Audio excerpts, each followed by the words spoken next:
हाँ जी, अस्सलाम वालेकुम। क्या हाल है जी? सब ठीक हो? अच्छा जी, आज चैप्टर नंबर 9 पढ़ेंगे कॉम्पिटिटिव फैक्टर्स। हमने पढ़ा था हमने पढ़ा था एक्सटर्नल एनालिसिस में, ठीक है, जिसमें से हमने ये पढ़ा था कि बिजनेस की ऊपर कुछ एक्सटर्नल फैक्टर्स होते हैं, ठीक है, जिसको हमने कहा था पेस्ट एनालिसिस। पेस्ट एनालिसिस में बिजनेस के ऊपर या बिजनेस के जो एक्सटर्नल फैक्टर्स है उससे बिजनेस के ऊपर क्या जो है इम्पैक्ट्स आ सकते हैं, ठीक है। तो उसमें से एक था पॉलिटिकल फैक्टर्स, एक था इकोनॉमिक फैक्टर्स, एक था सोशल फैक्टर्स, और अब ये जो है कम्पिटिटिव फैक्टर्स, या आ, आप जो प्रोडक्ट बना रहे हो सेम प्रोडक्ट जो है बहुत सारे और भी लोग बना रहे, तो वो सारे आपके लिए क्या है, कम्पिटिटर्स है। अब एक ही मार्केट में अगर जो प्रोडक्ट आप सेल कर रहे हो बाकी लोग भी वही सेल कर रहे हैं, तो आपने उसमें से किस तरह जो है एडवांस होना है, ठीक है, आपने किस तरह उनसे 2 स्टेप्स आगे जाना है। ठीक हो गया, तो इसको हम कहते हैं कम्पिटिटिव एडवांटेज। आपने किस तरह कम्पिटिटिव एडवांटेज लेना है, ठीक है। अच्छा जी, यहाँ पर याद रखें पोर्टर्स ने कहा था कि 5 फोर्सेस इस तरह है कि जो भी बिजनेस आप करो तो आपको ये फोर्सेस के बारे में पता होना चाहिए कि ये वो फोर्सेस है कि जिसके थ्रू आप कम्पिटिटिव एडवांटेज ले सकते हो, ठीक है। तो सबसे पहले तो आप लोगों ने याद करना है कि कम्पिटिटिव एडवांटेज के लिए कौन से फोर्सेस है, तो आपने फिर बताना है कि पोर्टर्स की 5 फोर्सेस है, ठीक है जी।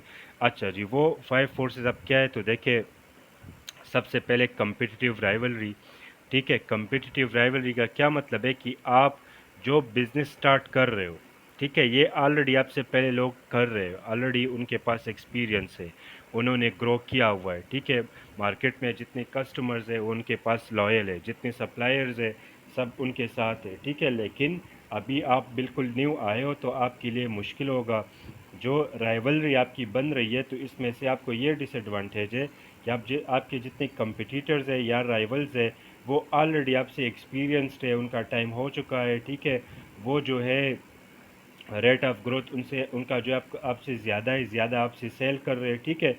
तो एक तो ये बात है, ये एक कम्पिटिटिव राइवलरी एक फोर्स है, तो इससे हमें ये पता चलता है कि हमने वो बिज़नेस स्टार्ट करना है जहाँ पर कम्पिटिटिव राइवलरी नहीं हो या कम से कम हो, ठीक है। तो फर्स्ट फोर्स ये हो गया।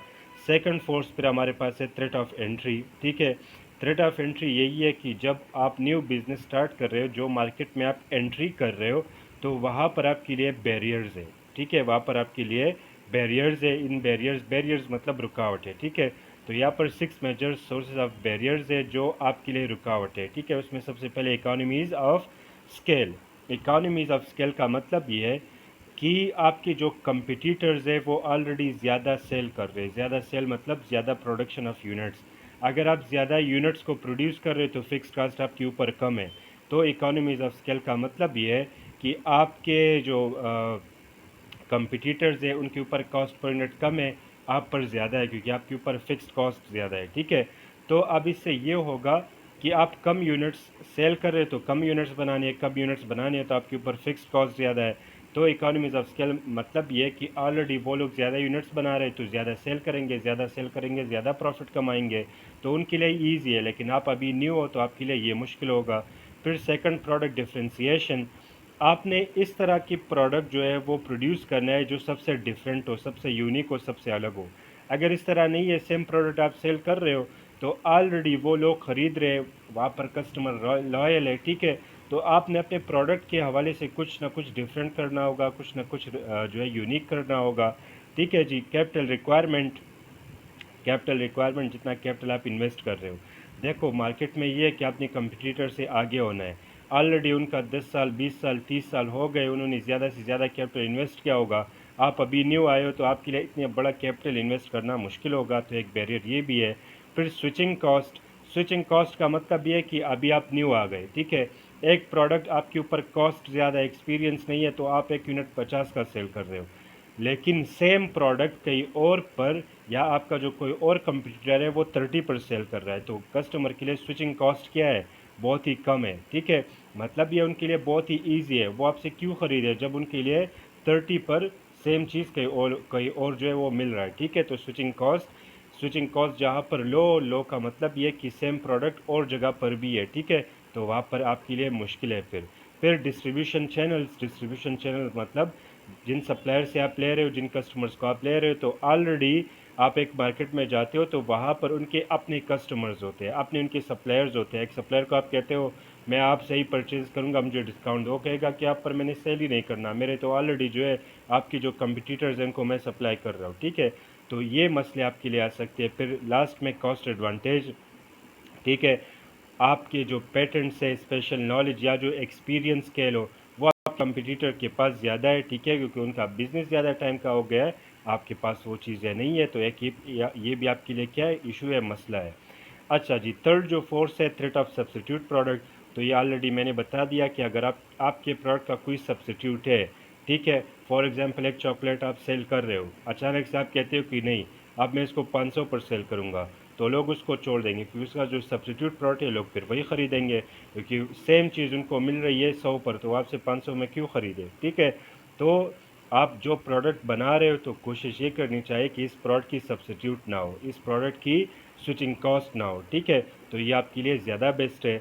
फिर बार्गेनिंग पावर ऑफ कस्टमर्स, देखो जब एज अ न्यू बिज़नेस आप मार्केट में एंट्री करते हो तो आपने यही कोशिश करना है कि कस्टमर आपकी तरफ आ जाए, ठीक है। तो इसी वजह से आप उनको ज़्यादा डिस्काउंट्स दोगे, कस्टमर्स जो भी कहेंगे आपको मानना ही होगा, क्योंकि आपको ज़्यादा कस्टमर्स बनाने हैं। अब इसमें ये मसला हो रहा है कि ऑलरेडी आपके ऊपर कॉस्ट ज़्यादा है, ठीक है, क्योंकि आप इतना सेल नहीं कर रहे हो, ऊपर से कस्टमर्स भी आपको कहते हैं कि नहीं ये मुझे 500 पर नहीं, मुझे 400 पर चाहिए। तो एक ये भी एक बैरियर है आपके लिए, एक मसला, एक फोर्स है, ठीक है। तो आपने इसके ऊपर भी सोचना होगा। फिर बार्गेनिंग पावर ऑफ सप्लायर्स, एक सप्लायर आपके कंपटीटर को ज़्यादा से ज़्यादा चीज़ें दे रहा है, ज़्यादा से ज़्यादा चीज़ें सप्लाई कर रहा है, ऊपर से आप उसे कहते हो कि आप उसको नहीं मुझे सप्लाई करो, तो वो आपको कहेगा कि आपको तो कम चीज़ें चाहिए लेकिन दूसरे कंपटीटर को ज़्यादा चीज़ें चाहिए। तो एक ये भी बैरियर है आपके लिए, ठीक है। तो ये बैरियर्स है जो पोर्टर ने कहा था कि आप जो भी न्यू बिज़नेस स्टार्ट करें तो उसके हवाले से ये 5 फोर्सेस आपने इसके ऊपर काम करना होगा, ठीक है। अगर इन सारे फोर्सेस में आप ठीक जा रहे हो, आपके लिए कोई इशू नहीं है, तो आप बेशक स्टार्ट कर लो।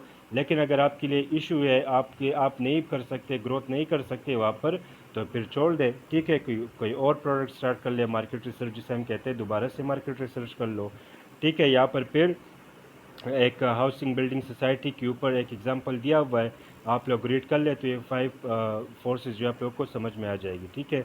अच्छा जी, फिर यहाँ पर देखे मसला अब ये है कि आपने मार्केट में भी रहना है, ठीक हो गया, आपने सेल भी करना है, अपने कस्टमर्स भी बनाने हैं, ठीक हो गया। तो उसके लिए आप जेनेरिक स्ट्रेटजीज जो है उससे आप हेल्प ले सकते हो। जेनेरिक स्ट्रेटजीज का मतलब ये है कि आप अपनी सेलिंग प्राइसेस तो बढ़ा नहीं सकते। क्यों नहीं बढ़ा सकते? क्योंकि सेम चीज़ उनको सस्ते में मिल रहा है, ठीक है।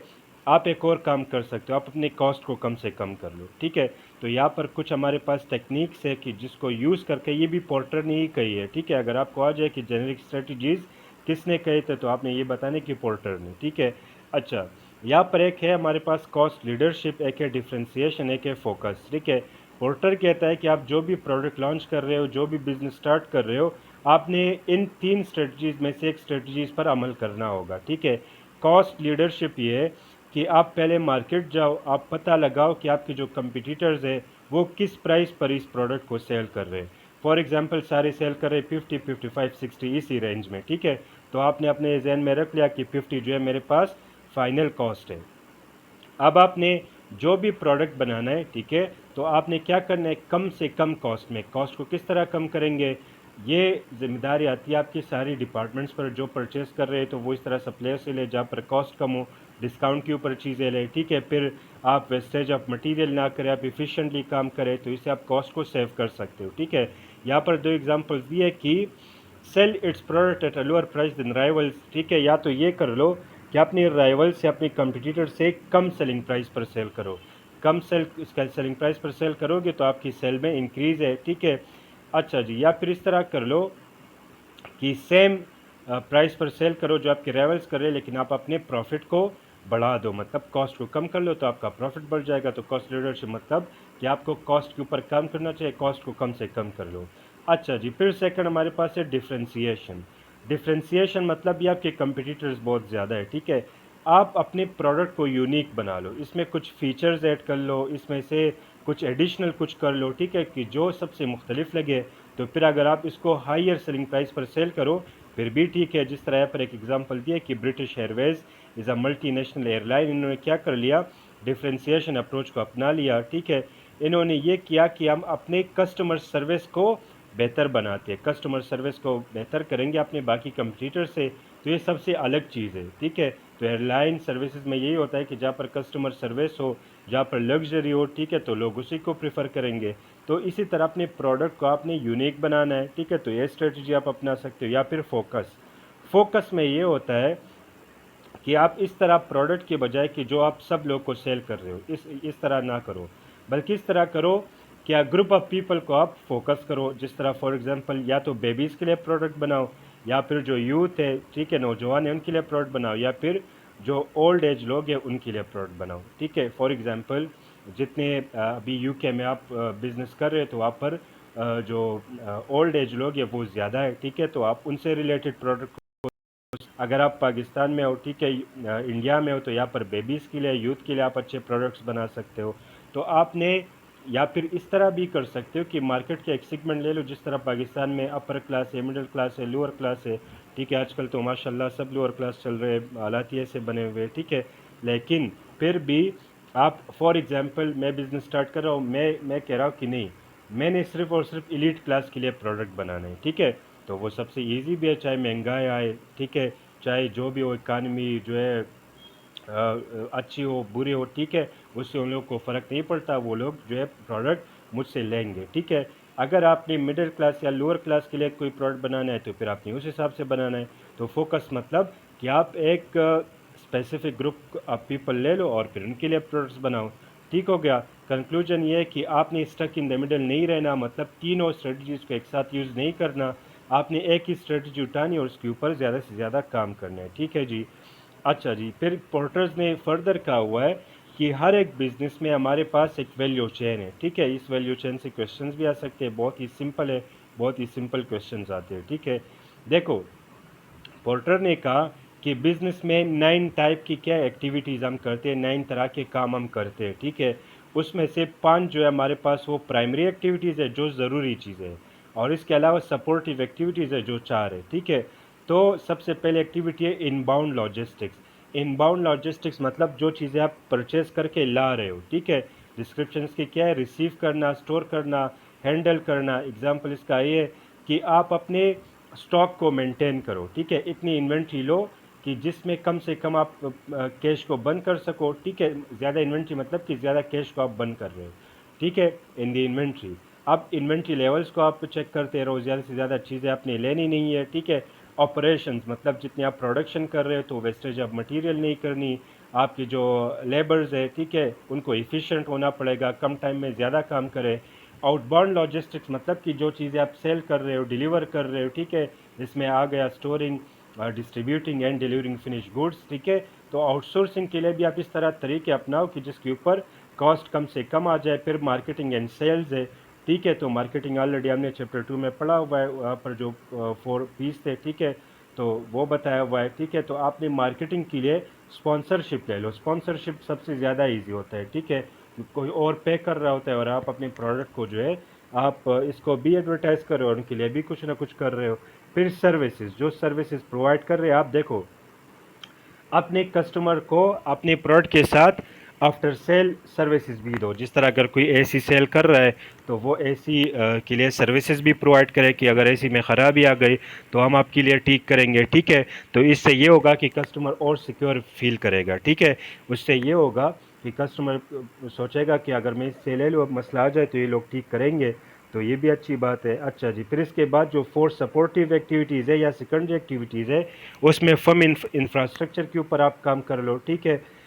इंफ्रास्ट्रक्चर मतलब कि आपका फर्म किस तरह काम करता है, इसके करने का तरीका क्या है। तो इसमें क्या वैसे एग्जांपल दिया हुआ है कि सेंट्रलाइज्ड है या डिसेंट्रलाइज्ड है, ठीक है। सेंट्रलाइज में ये होता है कि आप बल्क में चीज़ें लेते हो तो उसमें आपको डिस्काउंट्स मिल सकते हैं, ठीक हो गया जी। टेक्नोलॉजी, आप टेक्नोलॉजी वाइज इसको मॉडर्न कर लो, टेक्नोलॉजी जितनी अपडेट होगी आपकी काम करने का काम करना जो है वो आपके लिए इजी हो जाएगा, ठीक है। लेटेस्ट कंप्यूटर यूज़ करो, लेटेस्ट सॉफ्टवेयर यूज़ करो। इसी तरह ह्यूमन रिसोर्सेज जो है, जो ह्यूमन आपके लिए कंट्रीब्यूट करते हैं, जो आपके लेबर्स है, ठीक है, तो आप उनको जो है लेबर को इफ़िशिएंट बनाओ। कम कॉस्ट में ज़्यादा काम, ठीक है। अगर 5 बंदे काम कर सकते हैं तो 7 बंदे रखने की कोई ज़रूरत नहीं है, तो इस पर काम कर लो। प्रिक्योरमेंट, देखो एक होता है परचेस करना, तो परचेस का मतलब होता है रॉ मटेरियल को परचेस करना, इन्वेंट्री को परचेस करना। प्रिक्योरमेंट मतलब ओवरऑल परचेजिंग, इसमें current asset, non current asset, हर एक चीज़ आ गया, ठीक है। तो प्रिक्योरमेंट के ऊपर आप सोचो कि कहाँ पर आप कॉस्ट को सेव कर सकते हो। तो बेसिकली ये 9 जो एक्टिविटीज़ है, इसमें हमने ये देखना होगा कि इस ऑर्गेनाइजेशन की काम कौन कौन से एक्टिविटीज़ कौन कौन से और कहाँ कहाँ पर हम कॉस्ट को सेव कर सकते हैं, अल्टरनेटिव हम क्या यूज़ कर सकते हैं, ठीक है। अच्छा जी, फिर यहाँ पर बताया हुआ है कि how different department contribute to competitive advantage, ठीक है। अगर परचेज डिपार्टमेंट है तो कम्पिटिटिव एडवांटेज में वो किस तरह कंट्रीब्यूट करे, इनकी कंट्रीब्यूशन इसके ऊपर है कि ये कॉस्ट को कम करे। तो कॉस्ट को किस तरह कम करेंगे, अब परचेज डिपार्टमेंट का काम है रॉ मटेरियल को परचेज करना, तो इनको इस तरह मटेरियल परचेज करना चाहिए जिसकी कॉस्ट कम हो, ठीक है, जिसमें डिस्काउंट ज़्यादा हो, लेकिन लाजमी बात है कि क्वालिटी भी अच्छी हो, ठीक है। चीपर मटेरियल का मतलब ये नहीं है कि क्वालिटी ख़राब हो। तो ये रिस्पॉन्सिबिलिटी इनकी हो गई। प्रोडक्शन वालों का काम ये है कि वो क्या करे, स्टैंडर्ड प्रोसीजर्स को यूज़ करे, ठीक हो गया। वहाँ पर वो वेस्टेज को कम से कम करे, वेस्टेज आप मटेरियल कम करेंगे तो मटेरियल कॉस्ट को हम कम करेंगे, कॉस्ट कम होने का मतलब प्रॉफिट ज़्यादा है, ठीक है। फिर क्वालिटी एडवांटेज, क्वालिटी में फिर आपके पास क्वालिटी मटेरियल, आपकी जो स्किल्ड स्टाफ है, ठीक है, जो better efficiency with better capacity काम करते हैं, ठीक है। फिर मार्केटिंग का काम है, आप प्रमोशंस करें, वर्ड ऑफ माउथ प्रमोशन, मतलब ये है कि जो कस्टमर आपका प्रोडक्ट यूज़ करता है तो वो जाकर किसी और दोस्त को भी बताता है कि इनसे ये प्रोडक्ट लिया करो, ये प्रोडक्ट, इनके प्रोडक्ट्स अच्छे होते हैं, ठीक है। तो वर्ड ऑफ माउथ प्रमोशन पर काम कर लो। अच्छा जी, फिर sell direct to cut distribution cost. या तो देखो बिजनेसेस के पास दो ही ऑप्शंस है, या तो एजेंसीज पर सेल करो और एजेंसीज वाले फिर जो है जाकर कस्टमर्स पर सेल करते हैं, तो वहाँ पर डिस्ट्रीब्यूशन कॉस्ट आपकी बढ़ जाएगी। तो आप इस तरह कर सकते हो कि अपने प्रोडक्ट को डायरेक्ट कस्टमर के ऊपर सेल करो, ठीक है। क्वालिटी के लिए मार्केटिंग में आप स्पॉन्सरशिप ले सकते हो, ठीक है। अपने लिए ब्रांड को आपने डेवलप कर सकते हो, कस्टमर की जो नीड्स है या कस्टमर इंट्रैक्शंस आप बढ़ा सकते हो, तो इससे होगा आपकी मार्केटिंग होगी। फिर अगर आप कोई सर्विस बिजनेसेस कर रहे हो या सर्विसेज प्रोवाइड कर रहे हो तो उसमें भी आपके पास स्किल स्टाफ होना लाजमी है, ठीक है। इसी तरह अगर आप प्रोडक्ट के साथ सर्विस प्रोवाइड कर रहे हो तो उसमें भी ये इस बात की ख्याल रखनी चाहिए कि इस तरह ना हो कि सर्विसेज आपके ऊपर कॉस्ट को बढ़ा दे। सर्विसेज प्रोवाइड करनी चाहिए लेकिन जिसमें क्या हो, आपके ऊपर भी कॉस्ट कम हो जाए, ठीक है। वैल्यू नेटवर्क्स का मतलब यह कि कम्पिटिटिव एडवांटेज अगर आपने लेना है, ठीक है, अगर आपने मार्केट में बढ़ना है तो आपके नेटवर्क्स होने चाहिए, सोशल नेटवर्क्स, आपके जो है पुलिस वालों के साथ नेटवर्क्स हो, आपके जो है पॉलिटिशियंस के साथ नेटवर्क्स हो, ठीक है, आपके जो है बिजनेसमैन जितनी भी है उनके साथ नेटवर्क्स हो, हर एक स्टेट में, हर एक प्रोविंस में आपके, हर एक सिटी में आपके नेटवर्क्स हो, ठीक है, आपके फ्रेंड्स हो, तो इससे ये होगा आपको बिज़नेस करने में आसानी होगी, ठीक है। तो वैल्यू नेटवर्क्स का ये मतलब है और ये बहुत ही एक इम्पोर्टेंट कॉन्सेप्ट है कि जो भी बिज़नेस करे तो उनके लिए नेटवर्क्स का होना लाजमी है, ठीक है। अच्छा जी, लास्ट में कॉरपोरेट अप्रेजल जिसको हम कहते हैं शॉर्ट एनालिसिस। अच्छा जी, शॉर्ट एनालिसिस का मतलब ये है कि हर कंपनी अपने लिए ये एनालिसिस करे ताकि उनको पता चले कि हमारी कंपनी, हमारी बिजनेस की स्ट्रेंथ्स क्या है, वीकनेसेस क्या है, अपॉर्चुनिटीज़ क्या है, थ्रेट्स क्या है। ये हर बंदा अपने लिए भी कर सकता है कि फ्यूचर के लिए हमारे पास क्या स्ट्रेंथ्स है, ठीक है, मैं किस काम में बेस्ट हूँ तो वो मेरा स्ट्रेंथ है, ठीक है। अब मैं जिस काम में जो है बेस्ट हूँ, जो मेरा स्ट्रेंथ है, उसकी वजह से मेरे लिए अपॉर्चुनिटीज़ है, ठीक है। तो अपनी स्ट्रेंथ को यूज़ करके मेरे लिए क्या अपॉर्चुनिटीज़ है। फिर ये वीकनेसेस, तो मैं किस काम में वीक हूँ, मैं कौन सा काम नहीं कर सकता, तो जो काम मैं नहीं कर सकता उसकी वजह से मेरे लिए थ्रेट्स आ सकते हैं, ठीक है, जो मेरी कमज़ोरियाँ है, ठीक है। तो हर एक बिज़नेस ने ये जो शॉर्ट एनालिसिस है ये करने होते हैं, ठीक है। तो दो बातें हो गई, अगर आपने इंटरनल एनालिसिस करने तो उसके लिए शॉर्ट एनालिसिस यूज़ करेंगे, अगर एक्सटर्नल हमने एनालिसिस करनी तो उसके लिए पेस्ट एनालिसिस, ठीक हो गया जी। अच्छा जी, फिर once identified management can decide, अच्छा, can consider matching strength to opportunities में highlight new areas for organizational development, ठीक है जी। जहाँ पर आपकी स्ट्रेंथ्स है उससे ही आपको अपॉर्चुनिटीज़ आ सकते हैं और जहाँ पर आपकी कमज़ोरी है तो उसकी वजह से आपको थ्रेट्स आ सकते हो। तो आप दो ही ऑप्शन है या तो अपने वीकनेसेस के ऊपर काम करो, या बेस्ट तरीका है कि जो आपकी स्ट्रेंथ्स है बस आप उसको ही ज़्यादा से ज़्यादा इम्प्रूव करो। जो वीकनेस है वो तो वैसे भी वीकनेस है, ठीक है, उसको उसके ऊपर टाइम क्यों वेस्ट करना। जो आपकी एबिलिटीज़ है, जो आपका टैलेंट है, बस आप उसको ज़्यादा से ज़्यादा नरिश करो, उसको ज़्यादा इम्प्रूव करो, तो ज़्यादा अच्छी बात है और ईजी भी है, ठीक है। अच्छा जी, ये चैप्टर कंप्लीट हो गया। इसमें बस पोर्टर ही है, ठीक है, पोर्टर्स 5 फोर्सेस, पोर्टर जो है वैल्यू चेन है, ठीक हो गया। और पोर्टर की जो है जेनेरिक स्ट्रेटजीज़ है। 2-3 एमसीक्यूज इस चैप्टर से भी आ सकते हैं, ठीक है। तो आप लोग रीड कर ले, कोई मसला हो, कोई इशू हो तो फिर मुझसे कांटेक्ट कर ले, ठीक है जी। अपना ख्याल रखें, अल्लाह हाफिज़।